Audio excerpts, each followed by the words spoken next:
తెలంగాణలో మరో 2 రోజుల పాటు వర్షాలు కురుస్తాయని హెచ్చరించింది హైదరాబాద్ వాతావరణ కేంద్రం. పలు జిల్లాల్లో తేలికపాటి నుంచి ఓ మోస్తరు వర్షాలు కురిసే అవకాశం ఉందన్నారు.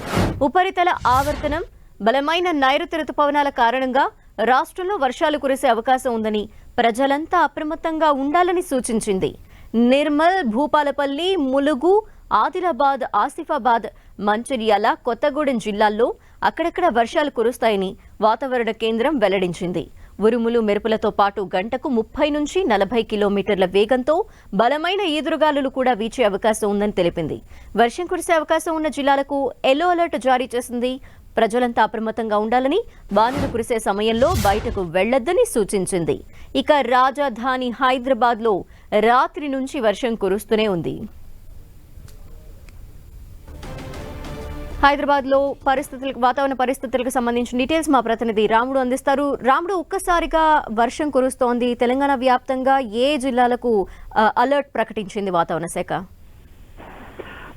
హైదరాబాద్ నగరంతో పాటు రాష్ట్రంలోని పలు జిల్లాల్లో కూడా వర్షం కురుస్తుంది. రాత్రి నుంచి నిన్న రాత్రి నుంచి కూడా అదే విధమైనటువంటి వర్షం కురుస్తుంది. ఉదయం వరకు అదే విధమైనటువంటి వర్షం కురిసింది. అనేక ప్రాంతాల్లో జిహెచ్ఎంసీ పరిధిలోని ముషీరాబాద్, అదేవిధంగా సికింద్రాబాద్, బేగంపేట, జూబ్లీ హిల్స్ ఈ ప్రాంతాల్లో ఎక్కువ వర్షపాతం నమోదు కాగా ముషీరాబాద్ సర్కిల్లో దాదాపు 8-9 సెంటీమీటర్ల వరకు వర్షపాతం నమోదైంది. ఇక జిల్లాలకు సంబంధించి నిర్మల్, భూపాల్పల్లి, ములుగు, ఆదిలాబాద్, ఆసిఫాబాద్, మంచిర్యాల, కొత్తగూడెం జిల్లాల్లో అక్కడక్కడ వర్షాలు కురిసేటువంటి అవకాశం ఉన్నట్టుగా అధికారులు ప్రకటించడం జరిగింది. ఈ ప్రాంతాల్లో, ఈ జిల్లాల పరిధిలో ఉరుములు, మెరుపులతో కూడినటువంటి వర్షం కురిసేటువంటి అవకాశం ఉంది. అదే విధంగా బలమైన గాలులు కూడా వీచేటువంటి అవకాశం ఉంది. గంటకు 30 నుండి 40 కిలోమీటర్ల మేర గాలులు వీచేటువంటి అవకాశం ఉంది. దాంతో పాటు ఈ నేపథ్యంలోనే వాతావరణ శాఖ హెచ్చరికలు జారీ చేసింది. తప్పనిసరిగా ఈ జిల్లాల పరిధిలో ఉండేటువంటి వాళ్ళు కొంత జాగ్రత్తగా ఉండాలి. అధికారులు కూడా అవసరమైనటువంటి చర్యలు తీసుకోవాలని సూచించడం జరిగింది. 2 రోజుల పాటు ఈ వర్షాలు ఉండేటువంటి అవకాశం ఉందని వాతావరణ శాఖ సూచించినటువంటి నేపథ్యంలో ఇటు జిహెచ్ఎంసీకి సంబంధించి జిహెచ్ఎంసీ పరిధిలో ఉండేటువంటి మాన్సూన్ ఎమర్జెన్సీ బృందాలన్నింటినీ కూడా అధికారులు అప్రమత్తం చేయడం జరిగింది. ఇక జిల్లాల పరిధిలో కూడా అంటే ఇప్పటికే వర్షాకాలం నేపథ్యంలో అనేక ప్రాంతాల్లో కంట్రోల్ రూమ్లు ఏర్పాటు చేశారు. వాటిని అలర్ట్ చేస్తారు.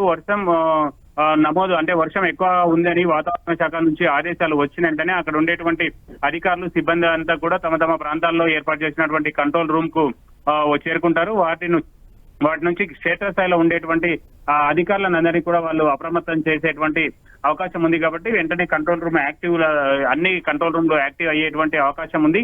అయితే ఇది 2 రోజుల పాటు ఉండేటువంటి నేపథ్యంలో కొంత ఎక్కువగా వర్షం కురిస్తే తీసుకోవాల్సినటువంటి చర్యలపైన క్షేత్రస్థాయి అధికారులకు, సిబ్బందికి అయితే మాత్రం ఉన్నతాధికారులు ఆదేశాలు జారీ చేశారు. రాముడు, ఇప్పటికే హైదరాబాద్ లో కురుస్తున్న వర్షాల వల్ల రోడ్లన్నీ కూడా మునిగిపోతున్న పరిస్థితి, ఎప్పుడు కూడా ఇదే పరిస్థితి ఉంటుంది. మరి ఇప్పుడు హైదరాబాద్ పరిధిలో ఎటువంటి జాగ్రత్తలు తీసుకుంటున్నారు అధికారులకు సంబంధించి? వాళ్ళు ఏ విధంగా అలర్ట్ అయ్యారు? ధనలక్ష్మి, హైదరాబాద్ నగరంలో 2 సెంటీమీటర్ల కంటే ఎక్కువ వర్షపాతం ఒక గంట వ్యవధిలో కురిస్తే మాత్రం ఆ ప్రాంతంలో ఉండేటువంటి వరద నీరంతా కూడా రోడ్డుపై వచ్చి చేరుతుంది. దాంతో ట్రాఫిక్ సమస్యలు ఉత్పన్నమవుతున్నాయి. కొన్ని సందర్భాల్లో చాలా ఎక్కువగా ట్రాఫిక్ సమస్యలు వస్తాయి. మనం ఇప్పుడు ఖైరతాబాద్ కానీ, పంజాగుట్ట, అదేవిధంగా ఇటు రాజ్భవన్ రోడ్ లో ఈ మార్గాలకు సంబంధించి, అదేవిధంగా లక్డీ కపూల్, ఇటు గాంధీ భవన్, నాంపల్లి ప్రాంతాల్లో ఈ ప్రాంతాల్లో అన్నిట్లలో కూడా నీళ్లు కొంత ఎక్కువగా వర్షం వచ్చిందంటే చాలు రోడ్డు పైన నీళ్లు నిలిచి ఉంటాయి. దాంతో ఈ ప్రాంతాల్లో కొంచెం ప్రత్యేకంగా చర్యలు చేపట్టింది ఈ ఏడాదికి సంబంధించి జిహెచ్ఎంసీకి సంబంధించినటువంటి ఇంజనీరింగ్ విభాగం. ఆ ప్రాంతాల్లో ఖాళీ స్థలాలు దొరికితే ఎక్కువగా అవకాశం ఉండేటువంటి మేరకు దాదాపు 10 లక్షల వరద నీరు 10 లక్షల లీటర్ల వరకు వరద నీరు నిలిచి ఉండేలా చర్యలు తీసుకుంటున్నారు. పెద్ద పెద్ద సంపులు తవ్వుతున్నారు, అండర్ గ్రౌండ్ సంపులు తవ్వుతున్నారు. వీటిల్లో ఒకేసారి వరద భారీగా వచ్చినప్పుడు ఈ సంపుల్లోకి చేరిపోతుంది.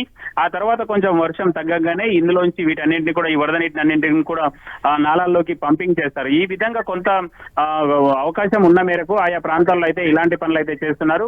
ఇక మిగిలిన ప్రాంతాలకు సంబంధించి మాన్సూన్ ఎమర్జెన్సీ టీంలు అయితే సిద్ధంగా ఉంటాయి. ఏ ప్రాంతాల్లో వర్షం ఎక్కువగా కురిసిందన్నటువంటి నేపథ్యంలో ఆ ప్రాంతాల్లో ఉండేటువంటి మ్యాన్ హోల్స్ ను క్లియర్ చేయడం, మ్యాన్ హోల్స్ లో ఎలాంటి మట్టి కానీ ఇతర వస్తువులు కానీ ఇరుక్కొని వరద నీరు లోపలికి వెళ్లకుండా ఉంటుందో వాటన్నిటిని క్లియర్ చేయడంతో పాటు ఎక్కువ వరద నీరు ఉంటే అక్కడ మ్యాన్ హోల్ ను ఓపెన్ చేసి ఒక సిబ్బందిని అక్కడనే నియమిస్తారు. అంతేకాకుండా స్టాటిస్టిక్ టీమ్స్ ఉన్నాయి. ఎక్కడైతే వరద ప్రభావం ఎక్కువగా ఉండి కొంత వర్షం వచ్చినా వరద నీరు రోడ్డుపై నిలిచిపోతుందో ఆ ప్రాంతాల్లో ఉండేటువంటి స్టాటిక్ టీమ్స్ అక్కడనే ఉంటాయి. వర్షం వచ్చిందంటే చాలు మరుక్షణం వాళ్ళు ఆ ప్రాంతంలో ఉంటారు. మొత్తం వరద తగ్గిపోయేంత వరకు కూడా వాళ్ళు అక్కడనే ఉంటారు. ఇదే విధంగా వాతావరణ శాఖ 2-3 రోజులు హెచ్చరికలు జారీ చేస్తే మాత్రం అదంతా పూర్తి అయ్యేంత వరకు 24 అవర్స్ అక్కడ ఉండే విధంగా ప్రతి 8 గంటలకు ఒక సిబ్బంది అక్కడ ఉండే విధంగా అవసరమైనటువంటి జిహెచ్ఎంసీ ప్లాన్ చేసింది. జిహెచ్ఎంసీ కంట్రోల్ రూమ్ నుంచి ఉన్నతాధికారులు ఈ పరిస్థితిని ఎప్పటికప్పుడు పర్యవేక్షిస్తూ అవసరమైనటువంటి చర్యలు అయితే తీసుకుంటున్నారు. ధనలక్ష్మి. థ్యాంక్ యూ రాముడు.